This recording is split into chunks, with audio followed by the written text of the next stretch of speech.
Hey everybody, I'm Marstead and I am a homemaker. Or that's how I introduce myself to people if I only want to make them a little bit uncomfortable. If I want to make them super uncomfortable, I tell them that my wife works all day and I stay home and play video games. Now, there's more to it than that. I say that I'm a homemaker first and a streamer second because those are my priorities. My wife Andrea is the breadwinner.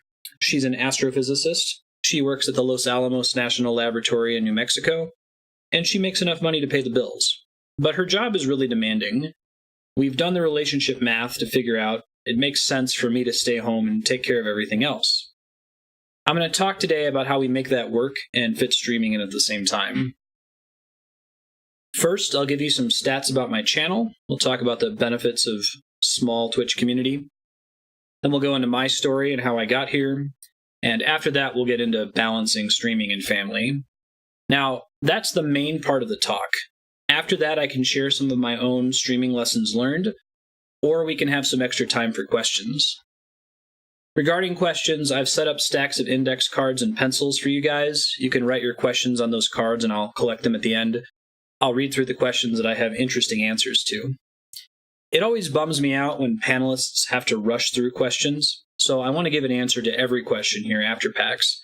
If you can write down or take a picture of that URL, pax18.marstead.com, that will redirect to a Google Doc where I'll answer all the questions that are passed up by next Monday, whether I'm able to answer them live today or not. And don't worry, at the end of the talk, I'll display that link again if you don't get a chance to write it down. On to my stats. I stream every weekday for 4 hours a day, so about 20 hours a week. I've been doing at least that since January of 2015, coming on 4 years. I've streamed over 5,000 total hours. Despite that, I am not a Twitch partner. I'm pretty far from it, actually. They published the partnership requirements last year. They're looking for something like 70 average concurrent viewers. Typically, I hover from 20 to 25. On a great day, I have 30. I'm playing a game that really sucks to watch. I bottom out at 15 viewers.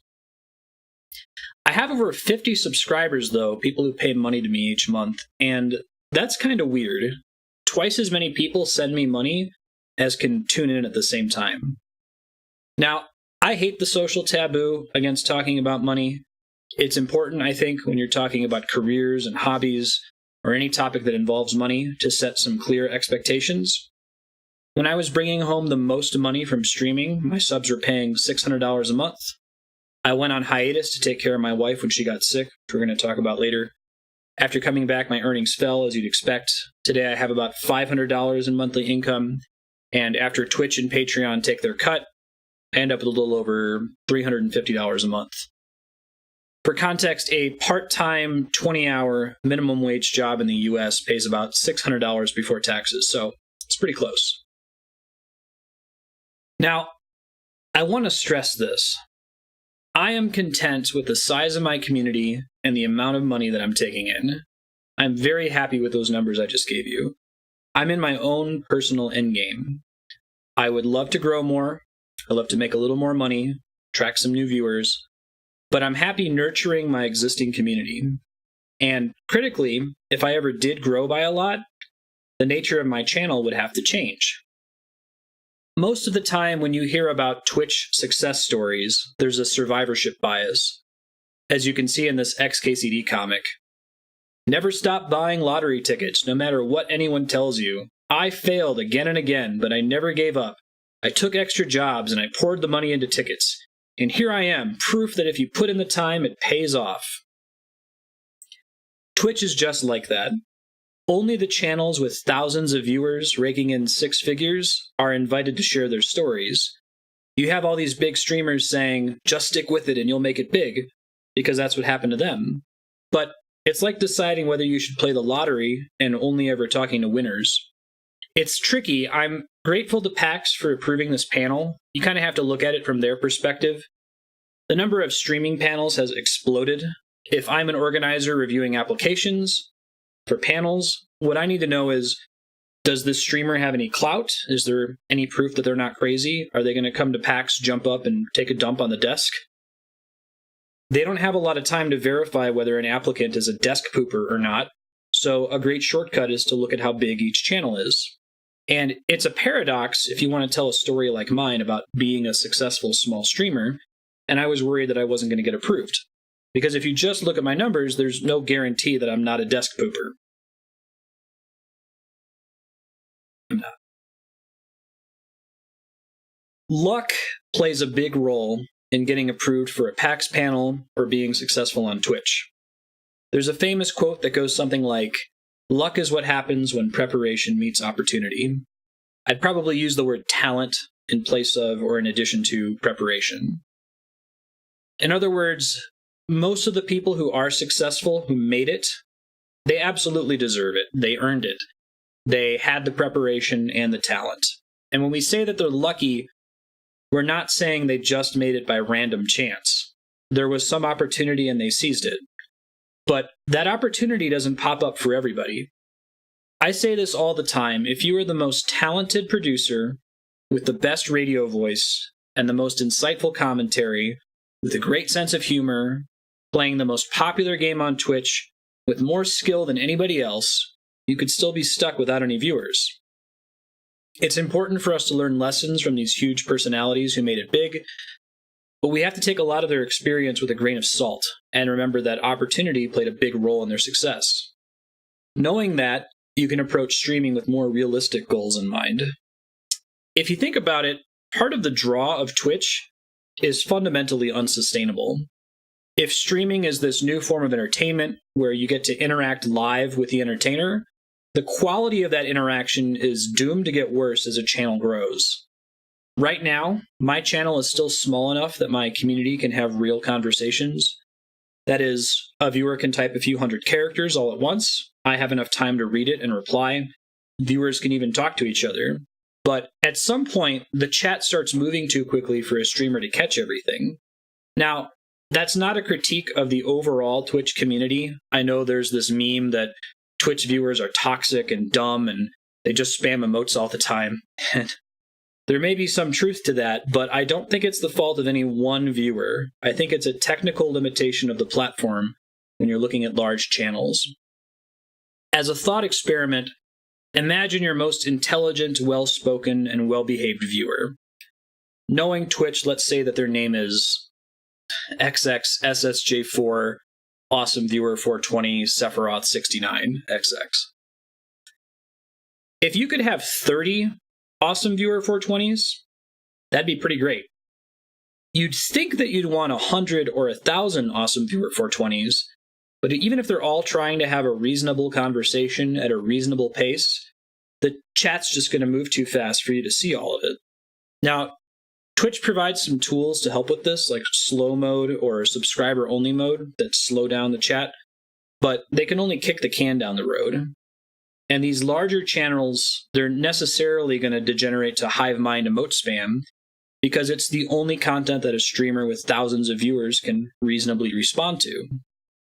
Big streamers are aware of these problems of momentum, scalability, and a fickle audience. For example, Ninja is the biggest streamer in the world, playing mostly Fortnite. When he streamed with Drake, he had over 600,000 concurrent viewers. Remember, I have like 30 on a good day. But Ninja is wise, and he knows that his success could be fleeting. He has the talent. He is one of, if not the best players in the world at a game that is the most popular in the world for now. But he was lucky. He happened to be playing it very well at exactly the right time. He sees that opportunity. Ninja has said several times that when Fortnite fades, he's going to fade too. He's not saying he's going to shrink down to a nobody like me, but he does not expect his current level of viewership and sub money to continue forever. Even if Fortnite does stay popular, a lot of Ninja's viewers watch Ninja for Fortnite, not really for Ninja. If Ninja quit Fortnite tomorrow and started playing Japanese visual novels, he'd instantly lose a huge chunk of his viewer base. He has to play Fortnite for hours and hours every day just to keep his momentum going, and he should. I mean, look how much he's making. If I was making that much, I might think about playing Fortnite all day too. I would just hire a housekeeper and a babysitter. But the more I think about it, I'm not really sure I want that. My community is only as intimate as it is because it's still very small, because I only have 30 viewers on a good day. I'd like to grow, but I'm not sure I ever want to make it that big now that I know what small success looks like. If someone gave me a host for 1,000 viewers, I'm not really sure what I'd do about it. I know that if I ever did get that big, the entire structure of my channel would have to change. The stuff that makes it unique would have to change. A lot of my hardcore regulars would probably move on because they're here for an intimate community. So for now, I embrace being small and I try to be ready to accept change later. But whether you define success as making 6 figures or $6, you still have to accept the role that luck plays in getting you there. Luck played a huge role in getting me where I am today. I grew up poor in Columbus, Ohio. We weren't destitute, but we were always behind on bills. And my parents worked extra hard to keep me and my sister happy. They would save up all year to make sure I had the newest gaming console at Christmas. And after that, it was pretty cheap to keep me happy. I didn't own a ton of games, but my parents did let me rent a game at Blockbuster. And turns out that $5 a week to keep your kid permanently entertained was a pretty good deal. I grew up playing video games as they evolved from Atari to NES to the Super Nintendo, all the way to today. And games have been my core hobby throughout my entire life. Jumping way ahead, when I graduated high school, we weren't able to afford college, so I went straight into industry. I got a job at a major bank in their mortgage call center in 2008. I don't recommend that. It was an incredibly sucky situation. If you had asked me then, I would have said it was the worst job imaginable and that no good could ever come from it. But I ended up getting a reputation in the call center for being a tech-savvy dude. And one day I lucked out. Chase's QA department happened to work in the same building as the call center, and they needed some warm bodies to help them execute test cases. My manager recommended me because of my reputation, and QA loved me. They offered me a job as a project manager. They loved me so much, even though I had no formal experience, training, college, anything like that. I was incredibly lucky, but I absolutely was capable of doing that job. I deserved it, and when I had it, I did it very well.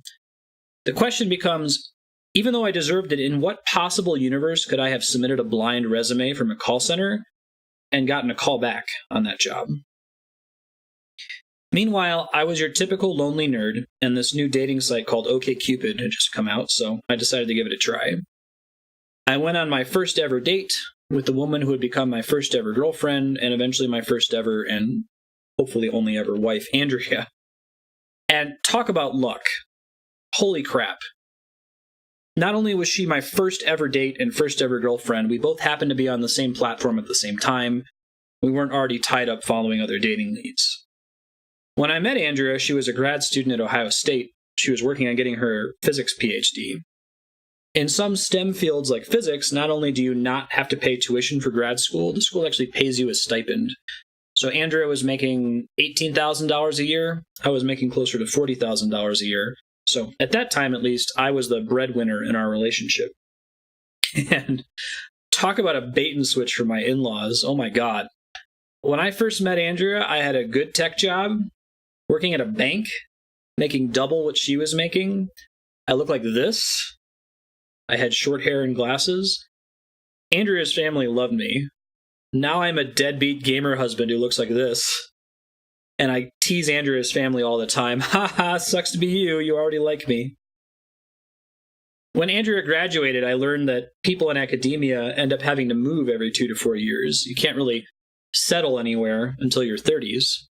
It's easy to get forced into a long-distance relationship, and that really sucks. Luckily for Andrea and me, I've never really been a career-focused person. I don't really care where I work or what I work on. To me, work is just a means to an end to get money to pay for the things I do care about, like video games. So after she got her PhD, Andrea said, hey, I need to move to Silicon Valley in 2 months. I just told her that I'd follow her anywhere. And that's kind of rare in academia and in most ambitious professions. It's still socially acceptable for straight men to have a stay-at-home spouse, but it's harder for women to get a deal like that. It is getting better, but people are still pretty weird about house husbands. At first, I got to keep my job by working remotely from California, until one day all of us remote workers got laid off, including me.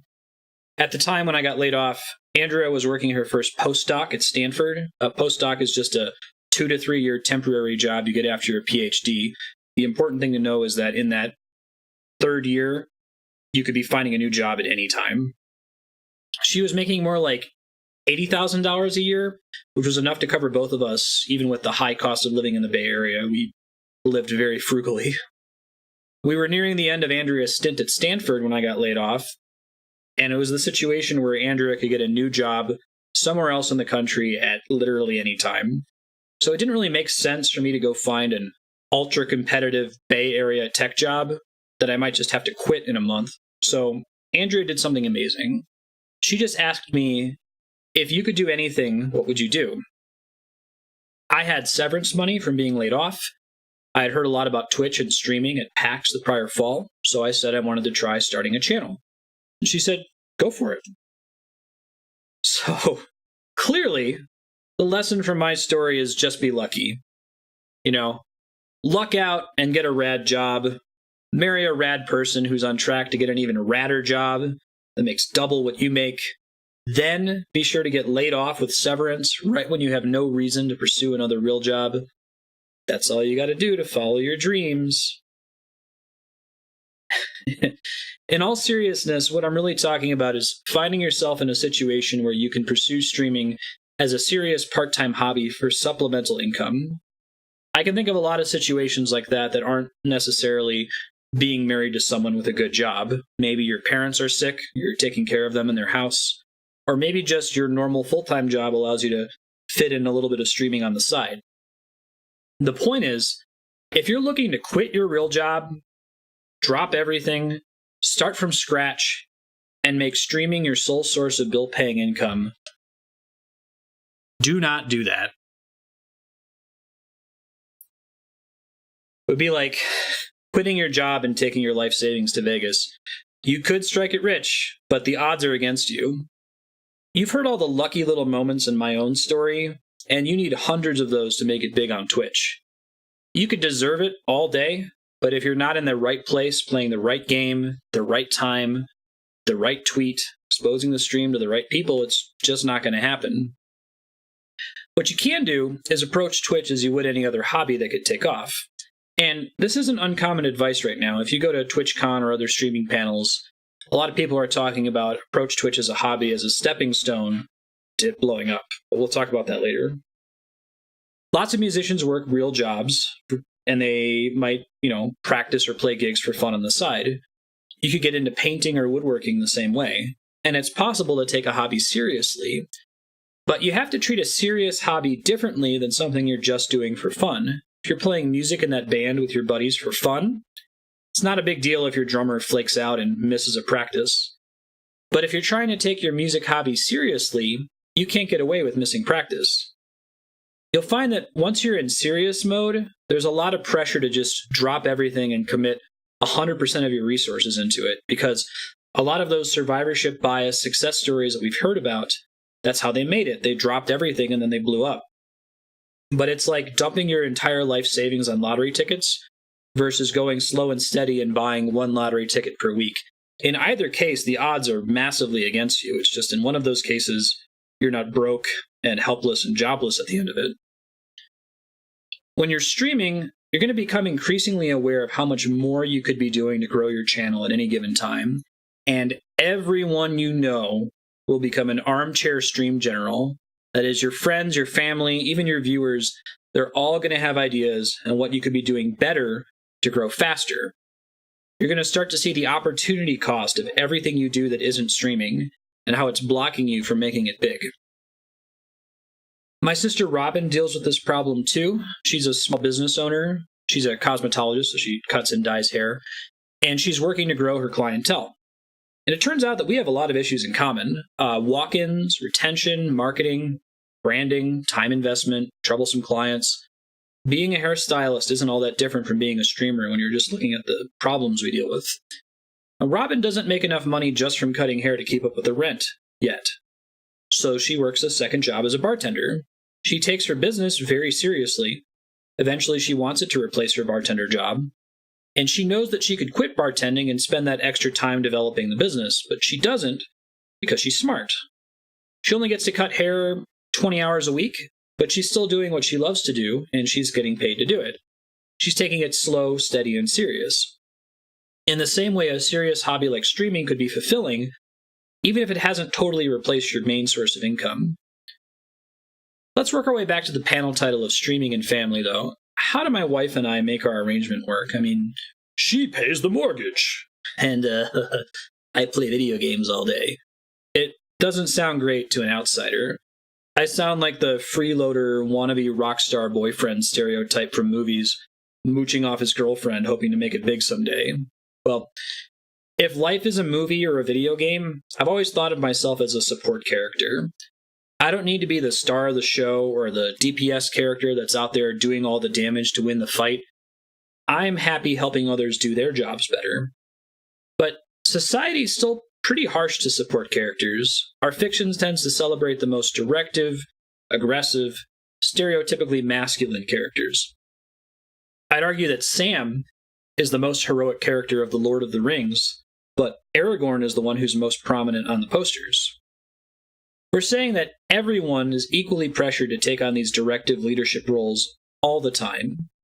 We tell every kid that they should go to college. We don't tell anyone that it's okay to become a custodian, or a plumber, or a mechanic, or a baker. But we need custodians, plumbers, mechanics, and bakers. For some reason, if you didn't do the most ambitious, aggressive thing, if you didn't become a doctor, or a lawyer, or a banker, or an astrophysicist, we say that you failed. It works out well for somebody like my wife, who has always wanted to pursue this ambitious career as an astrophysicist, but other women like her who could benefit from having a support character as a partner are at a disadvantage. Society still says that it's not okay to play this role, but society is wrong. It's not that doctors and lawyers and astrophysicists aren't important. It's that everyone is important, and society just wouldn't function without all of us working together. It doesn't help that few couples make enough money for one person to stay home. It is not the 50s anymore. The rate of pay for most people is terrible. Most couples have to work real jobs, and of course, they're going to feel pressure to find work that pays as much as possible. Even with 2 incomes, my parents still struggled, and it's even worse today than it was then. The situation's not great, and our attitudes about support characters are not helping. I'd say it's good, it's progress that we're no longer telling half the population your only role is to put a man's interests above your own. In that way, we're making progress, but you don't need to constantly be rising to the top to have value as a person. It's okay to be a support character. How does that help make my relationships work if I'm a support character? How do I get away with streaming as a hobby? I'm going to focus on the family aspect, but you could take these lessons and apply them to different environments. First, communication.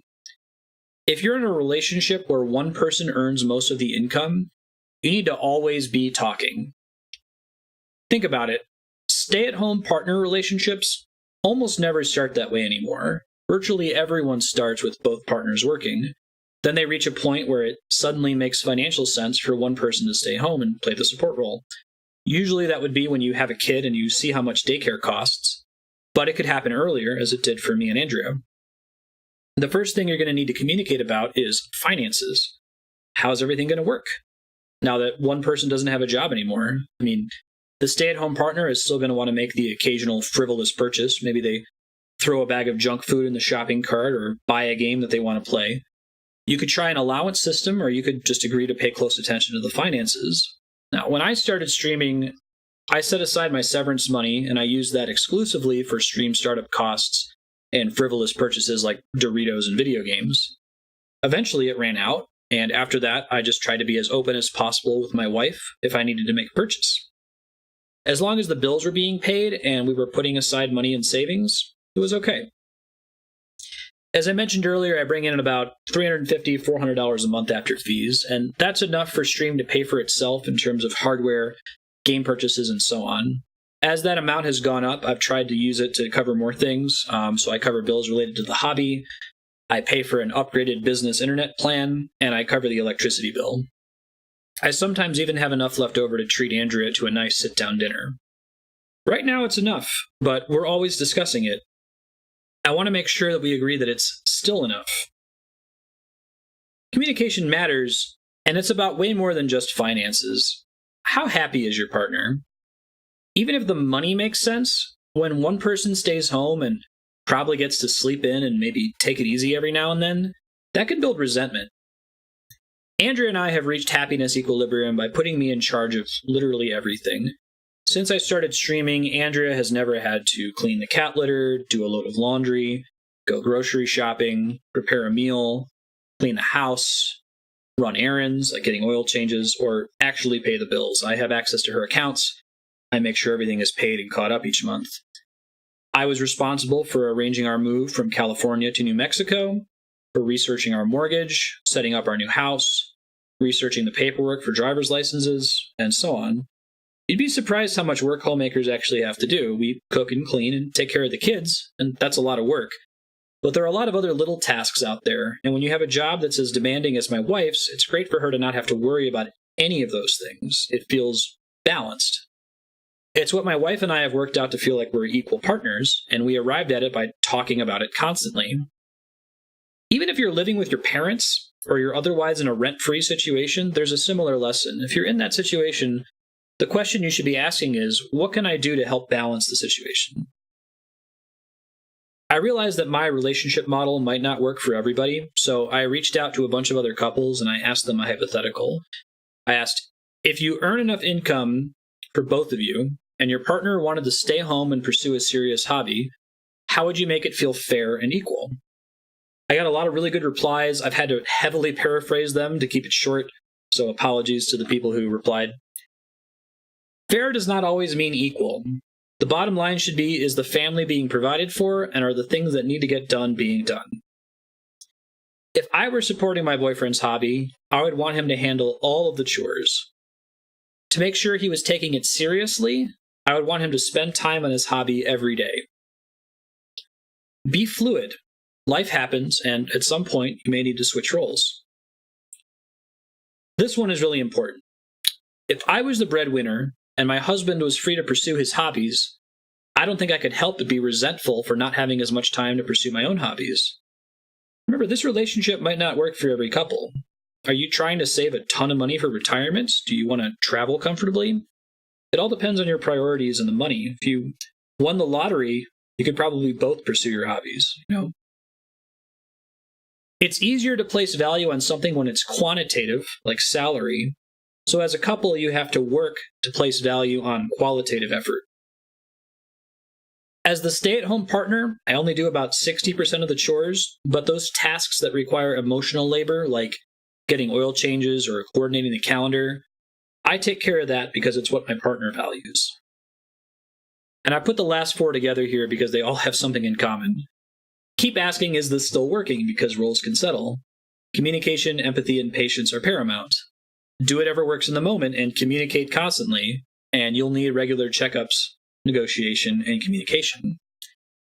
After reading everybody's comments, I joked to them, I'm just going to make one big slide that has the word communicate bolded, underlined, in 96-point font with a period at the end. So here it is. Seriously, I had a wide variety of couples from different generations and types of relationships, and a lot of their comments boil down to communicate. Now, I know we've beaten that horse to death. I think you all get it. I hope we can agree that communication is the best solution. What are the problems you can expect in this sort of relationship? I'm sure you've all heard of the work-life balance. Some employers respect their employees' work-life balance. Other jobs demand much more of their employees, and the balance can suffer. But when you have a hobby like streaming, it's much more complicated because now you have to worry about work-life hobby balance. And remember, if you're a homemaker and you're getting into streaming, being a homemaker is your work, and streaming is your hobby. It's easy to get those confused or to confuse being a homemaker with life. It's not the same thing. Like we said earlier, once you start streaming, you're going to see opportunity cost everywhere. An hour spent going out to a nice dinner with your partner is an hour not spent streaming. An hour spent doing the dishes is an hour not spent updating your overlay for the next game you're going to be playing. And it works both ways. If you're out to dinner with your partner and your Twitch community erupts into an argument in your Discord chat room and you spend 15 minutes focused on your phone, typing away, moderating it, that's 15 minutes when you're not really present with your partner. By taking your hobby seriously, it's necessarily going to take up a lot of your time. And know this, streaming takes time even when you're not actually live. Like I said, I stream for 20 hours a week, but I'm also working on my channel for another 20 hours a week off stream. So I spend a total of 40 hours a week or more on the hobby, updating systems, adding commands to my bot, setting things up for the next stream, engaging with my community. It's a lot more effort than just being live. And every minute you spend growing your hobby is a minute not spent on your work or with your family. Andrew and I learned that the hard way. When I started streaming back in 2015, I was actually live for 6 hours a day, so 30 hours a week. And I didn't realize what I was getting into. I was still working on the channel that extra 20 or so hours off stream, so it was really closer to 50 hours a week total that I was spending on this hobby. The first few times it started to intrude on our work-life hobby balance, you didn't really notice. Andrea would say, "Hey, I thought you were going to do the dishes today." And I'd say, "Oh, shoot, sorry, I'll get to them tonight. I got hung up all morning fixing a weird crashing issue with OBS." And she'd say, "Oh, okay, that makes sense, no problem." Another day she might ask, "Hey, one of my coworkers invited us out to dinner. Can you come?" And I'd go, "Dang it, I don't think I'm going to be able to make it. I'm 30 minutes away from beating this game. I haven't had a save point in like an hour. I'm going to have to go over time." And we were able to rationalize each of those incidents on their own, but you can only have so many incidents before it starts to become a real problem. My wife and I had to sit down and have a conversation. My severance money was running out. I was no longer contributing 50-50 to the bills. So she very reasonably said, "Hey, this hobby either needs to start bringing in more money to justify all the time you're spending on it, or you need to spend less time on it." At the time, I had been streaming long enough to know just to make more money was not simple, so I reduced my stream from 6 hours to 5 hours a day. And I've further reduced it recently. In November of last year, I started helping out our close family friends by babysitting their daughter, my niece, Cameron. That's Cameron there. She's very cute. Andrea and I are very close to her family. As you can see us there with a Christmas picture together. You can also see our poor cat, Ben. He wants very much for that picture to be over. The 1,000-yard stare. Anyway, I watch Cameron for 8 hours every day until her dad gets out of work in the afternoon. I pretty quickly realized that I was not going to be able to balance watching a baby and continuing to stream for so many hours, so I further reduced the stream down to 4 hours a day, what I'm at now. The overall balance is way trickier now. I need to prioritize household chores whenever Cameron's awake because I can do those two things at the same time, and I try to set up my stream for the day during her naps. Or I have to take advantage of that glorious 1 hour and 49 minutes of Frozen runtime. Seriously, Frozen and Moana are super OP broken cooldown powers. You shouldn't overuse them. If you do, you're going to get your ass kicked when your kid levels up and puts all their points into Resist Disney. And you'll probably ruin your kit too. But sometimes you got to use cheesy strats to get past that broken, totally unbalanced toddler boss fight.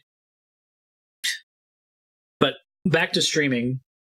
A serious hobby isn't something you can just leave at your computer desk like you can with some jobs. It follows you everywhere, and you'll always be thinking about how to grow it and nurture it. But you have to be aware of how much of your time that's taking up, and in a lot of cases, how much of your mental energy you're spending on it, even in your leisure time. If you're just stressed out about stream all weekend, it doesn't matter that you're not live or working on it. It's going to impact your weekend with your family. Now, another problem to think about here is goals.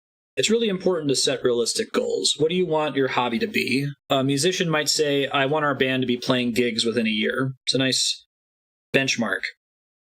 As a new streamer, you might want to set a target for when you want to be approved as an affiliate. It's a very reasonable goal. It gets more complicated in a family relationship because your working partner deserves to have input on those goals. Now, when I first started streaming, affiliates weren't a thing yet, so there wasn't really any way to make money on the platform. So our goals were all about Twitch partnership. I needed to become a partner within a year of streaming, so January 2016, or we would both say that it was not a success. Now, this was back when the only thing that Twitch published about partnership was that they expected 500 average concurrent viewers. Remember, after 4 years on a really good day, I have like 30. So clearly, we didn't know how Twitch worked, what a healthy community looked like, or how hard it is to grow on the platform, especially with a channel like mine. Cut to 9 months in, September of 2015, I wasn't earning anything. I'd get the occasional PayPal donation, but I didn't really have incentives for viewers to donate. A friend told me about Patreon, said, hey, it's like NPR and their pledge system, but for individuals and artists. So I said, yeah, I'll give it a try. And Patreon was an immediate success for me. I had already developed a pretty solid community of about 10 people in those first 9 months. So the month that I activated Patreon, I was already up to $100 in monthly pledges. I started adding tons of subscriber perks. I was especially trying to add attractive perks for people who wanted to pledge above the base $5 level. By December, I had over $200 a month pledged, and that was enough for the stream to start paying for itself. Moving back to that original partnership goal, around the time I signed up for Patreon, Andrea and I were already seeing the signs that partnership wasn't going to happen by the deadline. But we were seeing a different kind of success now with Patreon, and after I had reduced my hours, things around the house were starting to get done. So we moved the goalposts. Now our goal is just for the stream to at least pay for itself. As long as the house and all my other duties are being cared for, I should be able to stream indefinitely. But I still talk about that with Andrea constantly. I don't just assume that streaming is fine because it has been fine for 4 years. I ask her what's working and what's not, and I make adjustments. Again, the dead horse, you should communicate. One more big thing that you should watch out for is life events. You can plan ahead all you like, but life happens, and that can mean all sorts of things. I mean, people lose their jobs, people get sick, family members need help, you could get pregnant, you could make a big move. It happens, and it throws a wrench in all your plans. In the spring of 2017, my wife Andrea became seriously depressed. It was awful. She started having really bad suicidal ideation, and I was getting really scared for her. I orient my schedule so that my stream ends about an hour or so of her getting home from work. But because of her depression, she would often come home early. She was too depressed to pop in, say hi, and put on a happy face and join me on stream like she used to. And she also didn't want to interrupt the show, so she would just go up in our room and cry by herself. And that was destroying me. Going upstairs after stream, not knowing she had come home early while I was streaming, finding her sobbing by herself in the bedroom with nobody there for her, I almost couldn't take it. We talked to her doctor. We all decided that she should go on family medical leave as we took the time to get her meds right and treat her illness. I thought about what I should do with the channel. Work was the biggest cause of stress for her, but even on leave, she was just going to be home and lonely all day, and I didn't think it was right for me to continue streaming. So in July of 2017, I committed Twitch suicide. I announced that I was going on indefinite hiatus to take care of Andrea until she got better. Now, I know that that's really dramatic to say Twitch suicide, but I mean it in all the senses we've talked about so far. Being successful on Twitch is very difficult, and it requires constant attention. Compared to big streamers like Ninja, you might not even want to call me successful, but anybody at any level of success will tell you that momentum is the most important thing going for you on the platform. Keeping a regular schedule is how you keep viewers engaged. And think about the consumer relationship on Twitch. It's very different from most consumer relationships. I have viewers who watch all of my streams every single day. That means they're interacting with me for 20 or more hours a week. I don't always get to spend that much time with my wife.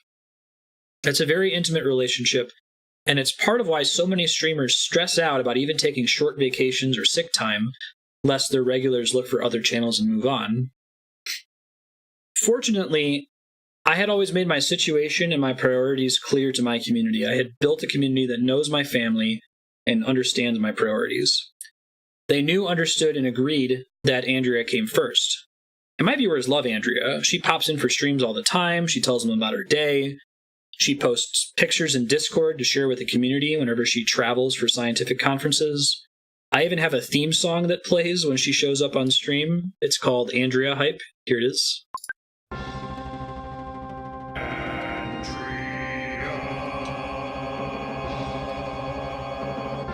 Andrea's here.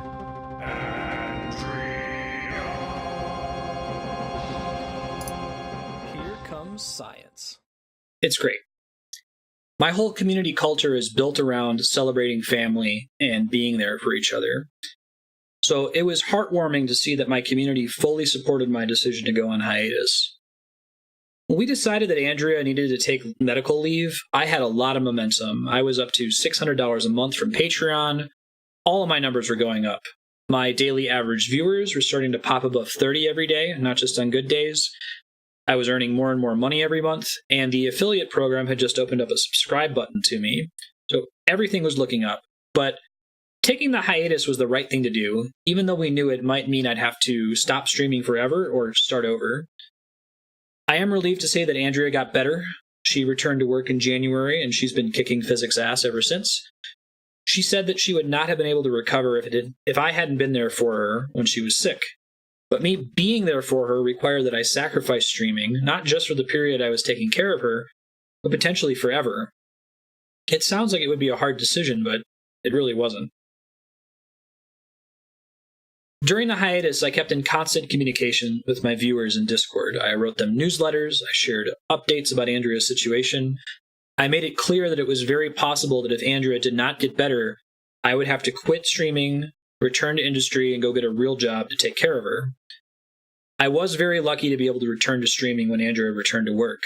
I was expecting to come back to very few viewers, but my first stream on January 2nd, 2018, just about everybody came back. I was amazed. I was down to 25 average concurrent viewers from 30, but given that I had basically disappeared for 6 months, I could not believe that so many people came back and kept their subs running the whole time. I'm convinced that only happened because of the nature of a small, intimate Twitch community. If a huge streamer like Ninja had to disappear from the Fortnite scene for like 6 months to take care of a family emergency, it might be hard for him to pick up from all that lost momentum. In fact, Ninja took a week off last July, and there was a meme spreading around that he had died. That's how serious people take this momentum thing on Twitch. After coming back from hiatus and seeing how many people stuck around, I'm not so terrified of losing momentum. Seeing so many people come back told me that my community's here for the community itself, and not just for whatever games I happen to be playing. My viewers aren't just numbers, they're my friends. They're our friends. They're here for me, and they're here for Andrea. She posts science stuff in Discord all the time. It's great. One of those is from a conference she went to, the Taco Bell Japan pictures when we went to Nagasaki for a conference that she had, the Canes picture and the slot machine pictures when we drove to Las Vegas. We have a viewer who lives in Las Vegas who gave us some restaurant recommendations. It was awesome. My community's here for Cameron and for her family. We have a sound effect for Cameron. I don't have it ready today, but it's pretty funny. They're definitely here for our kitties. Everybody loves our kitties. Something like half of my channel memes and sound effects are about cats. And most critically, we're all here for each other. I love popping into Discord or Twitch chat and watching this conversation blossom between a bunch of viewers that are technically strangers to each other, and their conversation has nothing to do with me or Andrea or cats or video games or the stream. It's just a bunch of strangers talking to each other. People celebrating everything from new jobs to artwork that they made or new family members. It's absolutely wonderful. Thank you. That wraps the core part of my talk today. I have another 10 minutes or so of material prepared to talk about getting started streaming, some of the early challenges you can expect, and my lessons learned from 4 years as a small streamer. I'm not sure how experienced you all are with Twitch and streaming, so I wanted to let you decide. If we finish the talk, we might only have a little bit of time for live questions. I'll still hang outside the theater, and I'll still plan to answer everyone's questions within a few days at that Google Doc link, pax18.marstead.com. If you prefer, we can skip the lessons learned part and use the rest of the time for me to answer questions live. If a lot of you would prefer live Q&A, we'll do a show of hands in a second. We'll just do that. But if it's less than 50%, I'll just default to finishing the talk, and I'll get your questions answered by next week. So show of hands, raise your hand if you'd like to skip the rest of the talk and have more time for live Q&A. Now, since this is the YouTube video, there wasn't actually an audience, so I'm just going to give the rest of the talk So in case we do skip the end, if you're a PAX attendee watching this in the future, hey, enjoy the rest of the talk. The most important decision you'll ever make about your channel is also the first question any Twitch-savvy person will ask you. Which games do you play? Game choice is the end-all, be-all. If you pick the right games at the right time, people will find you. But if you pick the wrong games, or worse, you pick the right game at the wrong time, you could be stuck without any viewers. Turns out it's way easier to say which games are wrong than right. For example, do not play any of the top games on the browse page. They're way too saturated with other streamers playing them. In fact, if you're looking at a game, if you have to scroll down to see all the streamers playing it, don't play that game. You could be the best player with the best commentary, but if you're just getting started out, every channel with more viewers than you is just a sponge soaking up potential walk-ins. The sweet spot you're looking for is an unsaturated game that has a dedicated community of people searching for streamers playing it. It's just supply and demand. You want to supply content that has an unfulfilled demand. Now, I lucked way out because I started by playing Earthbound, which was the first RPG I played as a kid, one of my favorite games growing up. It turns out that Earthbound has a ravenous fan community. It's barely ever stated by streamers. As you can see, at least when I took this screenshot, 35,000 people follow Earthbound, but at the time only 15 streamers were playing it in English. I got a decent number of new viewers from Earthbound who followed me to other games, so you want to try to find something like that. Also, when I first got started, I asked Andrea and some of my real-life friends to tune in for my first streams, to kind of keep chat moving and help bump my viewer count a little bit. I highly recommend that when you start out. It's like if you were a street musician, you would throw some seed money in your case so that people see you're at least a little bit desirable. After picking which game you want to start with, you have a much harder decision to make. You basically have two approaches you can take. You could go all in on one game, or a couple games, or you can be a variety streamer and play lots of different games. And both approaches have their pros and cons. So, big disclaimer, I am a variety streamer. My channel's mission is let's beat every awesome game, so I'm trying to complete one full playthrough of the greatest games ever made. And if you're thinking of going all in on a game, I would take what I'm about to say with a heap of salt. I'd suggest you reach out to a single game streamer for their perspective. Now, given that disclaimer, I've learned that by beating games and never returning to them, I sacrifice a lot of exposure to potential viewers. For example, I love Chrono Trigger, and when I played it, I got a lot of viewers. But I don't ever plan to play Chrono Trigger again because I already beat it. There are potential viewers out there right now, like while I'm here at PAX, who are searching for streamers playing Chrono Trigger, and some of those viewers, some subset of them, if they found me, they would love my channel and my community, and they'd probably keep following me from game to game. Because I'm not playing it anymore, those viewers are never going to find me through the Chrono Trigger browse. You could try to hedge your bet with this a little bit with YouTube VODs and reruns, but it's not the same as the live experience. Now, I could go all in and become a Chrono Trigger speedrunner. Then I'd be exposing my channel to those viewers every day, and I'd even be exposing myself to the speedrunning community. And I wish I could get into Twitch's database room for like an hour and run some queries to get hard stats for you. Lots of stuff on Twitch is just anecdote. Anecdotally, I would say that single game streamers grow much more quickly and consistently. The platform seems to be built around that approach. Really, when most Twitch-savvy people ask you about the games that you play, what they ask is, what game do you play, not which games do you play, because streamers focused on a single game are more likely to attract quick success. However, I would argue, again anecdotally, that they're less likely to attract what I would call true fans. True fans are channel regulars who are following the community or the streamer rather than the game itself. Your true fans are your most active community participants. They subscribe, they watch every stream, they're active in chat, they follow you from game to game, they hang out in your Discord, they know all your memes, and they share ideas and feedback. They help your channel to grow.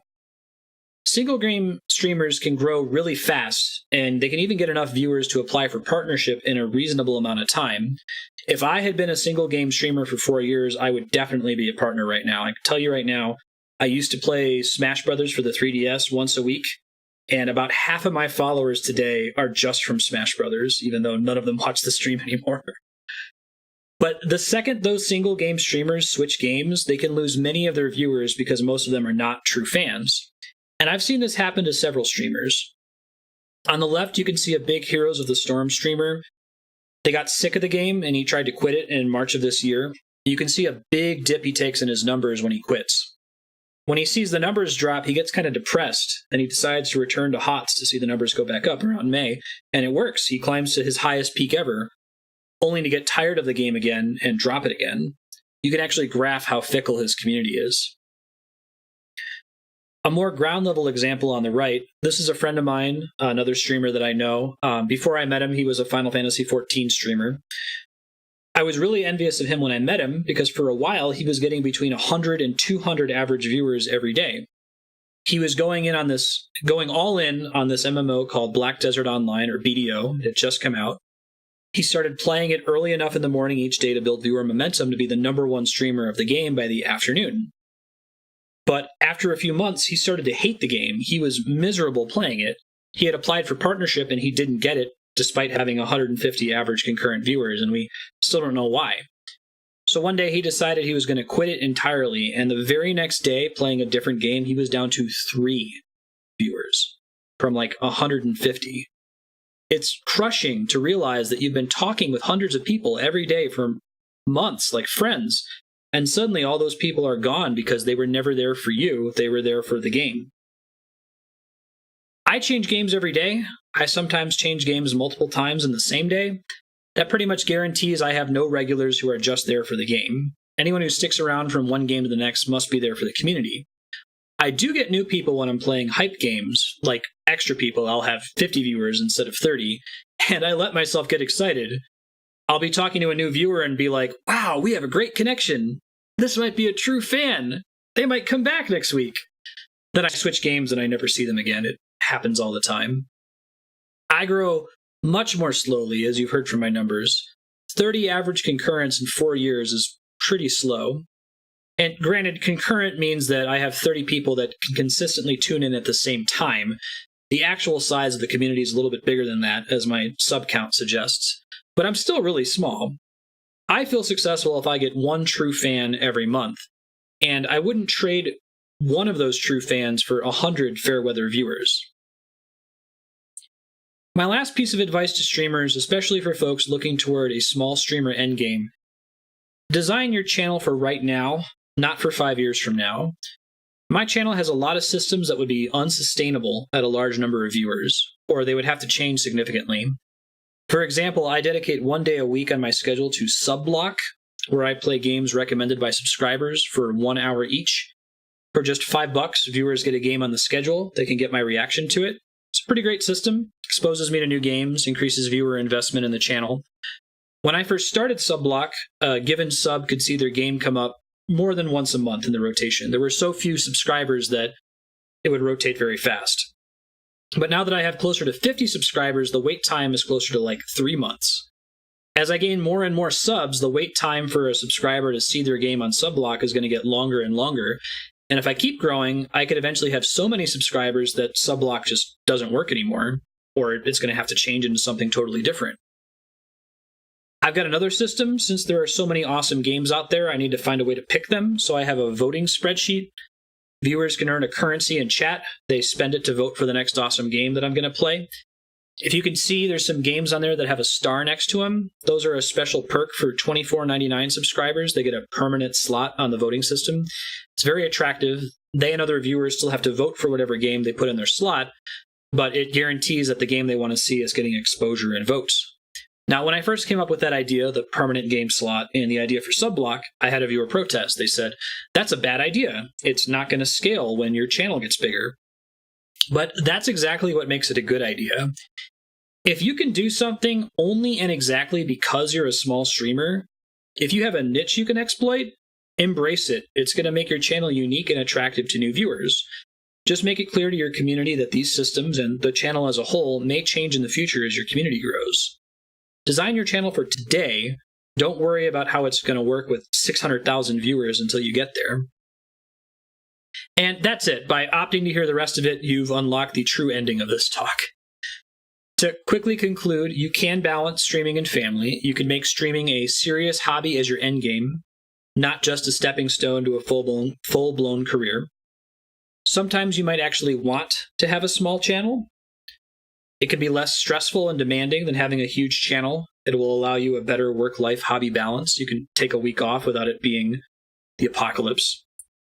You can build an intimate community of viewers who understand your priorities. You can get true fans who get that your partner and your home life come first. The most important thing you can do is communicate. Again, let's beat the heck out of that dead horse.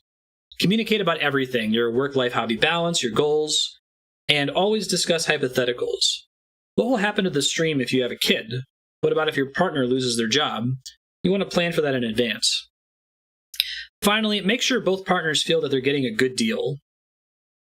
Being a homemaker can be a lot of work, but at the end of the day, I can say that I get paid to play video games, and I think that's a pretty good deal. Thank you. We might have a little time for a couple questions. If you can pass up the index cards real quick, I'll read through them and find the questions that I have interesting answers to. I'm also going to stick around outside the theater if you wanted to ask me something in person. Don't forget that I'll be answering everyone's questions at that Google Doc link, pax18.marstead.com, whether or not I get to them today or I can see you outside. While you're passing those up, here's my contact info, my Twitch, YouTube, Twitter, Discord, and email. Feel free to contact me at any time about any topic. Getting started on Twitch, OBS, troubleshooting, whatever it is, I'm happy to help. You'll also notice that I have a link to a YouTube recording of this talk. I recorded it before PAX as practice, so you can check that out if you want to watch it again. Share it with friends and family who weren't able to make it to PAX. That link will also be at the top of the Google Doc. Thanks, everybody. Let's start with questions.